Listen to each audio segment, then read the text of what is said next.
saved you. And now you save others.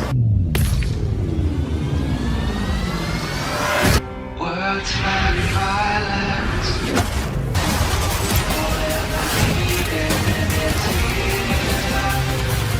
I don't know who to trust. You trust me, right?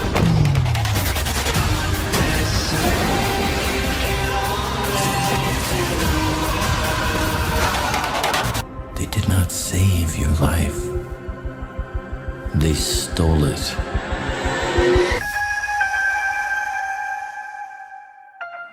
What happens when a Japanese anime becomes a westernized live-action movie? This travesty, which shall not be named. And now we have Ghost in the Shell, another popular anime that Hollywood has gotten his hands on. Before I start this review, I do want to come out and say that I've never really been big into anime in general.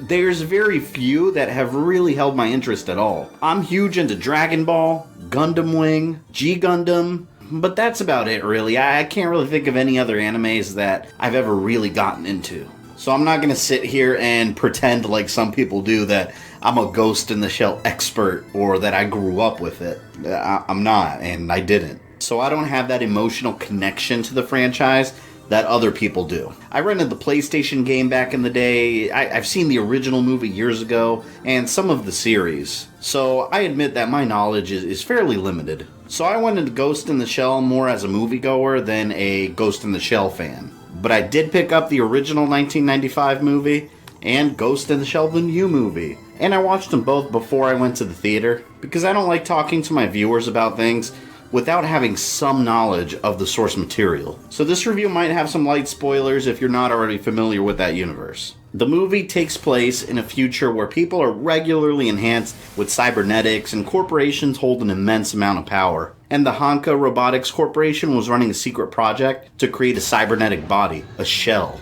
that can house a human brain instead of an AI. And after surviving a terrorist attack, a young woman called Mira Killian is the only survivor, but her body's completely destroyed, so they take her brain and they put it into a robotic body. Hence the name Ghost in the Shell. Then she gets trained as an operative for the counterterrorism unit, Section 9, as a badass cybernetic super soldier.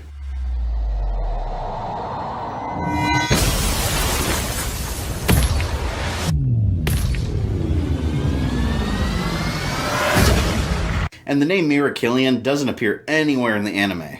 But it does have the same initials as the name of the original character, Motoko Kusanagi. And it's actually explained in the movie why her name is different than in the original anime, and why she's a non-Asian character in a clearly Hong Kong-inspired city. There's definitely some surprises later on in the movie that go more into this, but I really don't want to spoil it in a review. The way they explain it in the movie is kind of clever for the movie purposes. I know there was the whole issue with this movie about the whitewashing and picking Scarlett Johansson in the role versus an Asian actress, and I think this was the movie's attempt to kind of address that. But I never really understood what the big deal was. I mean, it's a movie based on a Japanese anime adapted for American audiences.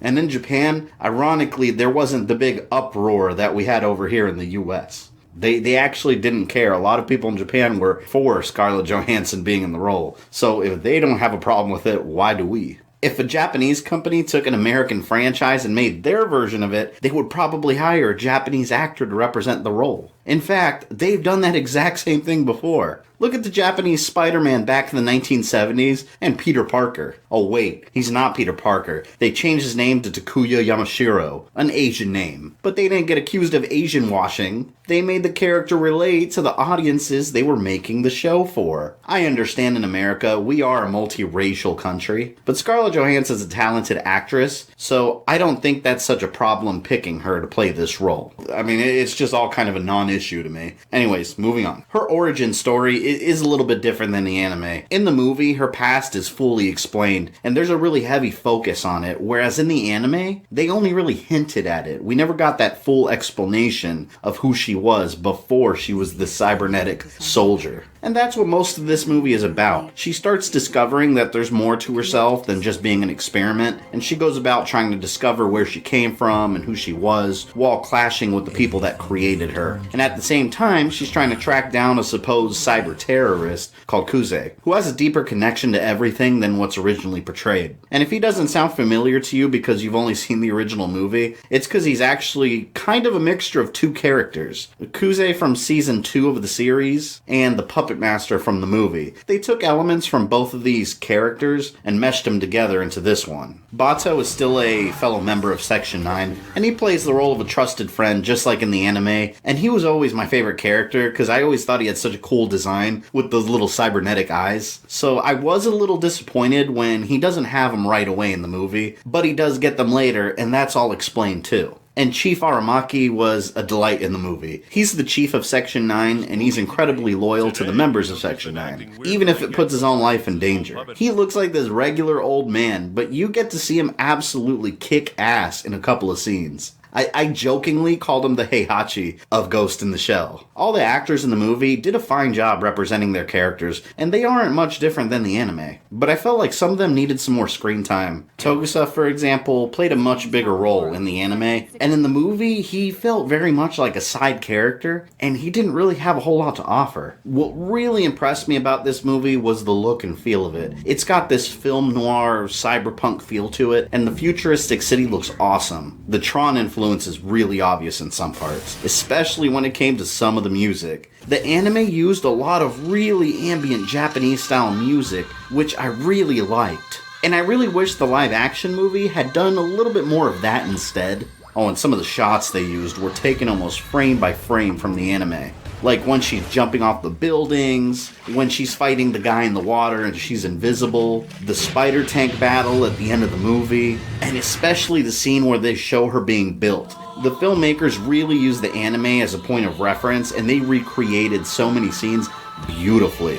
And the original anime did have a very heavy political storyline in the background, and it had a lot of philosophical ideas about what it means for something to be truly alive and the human soul versus machines. You really don't find that too much in the live action movie. It's much more action oriented. So from a storyline point of view, I do think the anime does a little bit better of a job overall. But I don't think any of the changes they made to the movie really impacted it in a negative way. It just made the overall product a little bit different. I enjoyed this movie, and being a non-fan of the anime, it actually made me more interested to go check out the source material. So much that after I got out of the movie, I actually jumped on Amazon and ordered season 1 of Standalone Complex, and I'm gonna watch that all the way through once I get it. And I hope it does get other people interested in Ghost in the Shell also, because I would love to see more of these movies. Which I'm not really sure is going to happen, to be honest, because the movie's been getting very mixed reviews all over the place. And the theater I was at on a Friday night, it was just empty. I mean, there was my group of friends and maybe